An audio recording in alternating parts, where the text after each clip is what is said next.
उपस्थित नगर प्रभारी जिल्ला प्रभारी सम्पूर्ण अतिथिहरूलाई मेरो स्वागत छ। अनि परम सत्तालाई नमन वन्दन गर्दै परम पूज्य स्वामी महाराज र परम सर्दी आचार्य श्री महाराजको सूक्ष्म उपस्थितिलाई नमन वन्दन गर्दै आज हामी बिहान यस दुर्गा मन्दिरमा हामी यहाँ नयाँ योग शिक्षकलाई प्रमाणपत्र वितरण गर्ने कार्यक्रममा सहभागी भएका छौँ।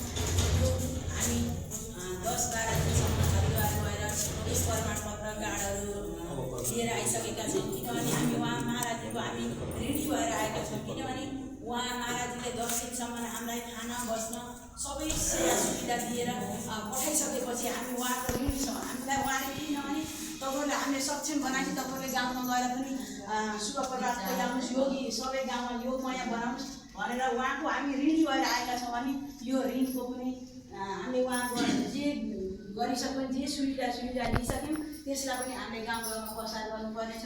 यो कार्ड र यो प्रमाणपत्र घरमा राखेर मात्रै हुन्न, तपाईँले 2-4जना दिदी बहिनी गाउँमा वरिपरि अब अथवा टाढा टाढा जानु नभए पनि आफ्नो टोल छिमेकमा 8-10 जनालाई पनि सक्षम गराउन सक्नुभयो भने बल्ल उहाँको हामी ऋणीको हामी उपज हुन्छौँ।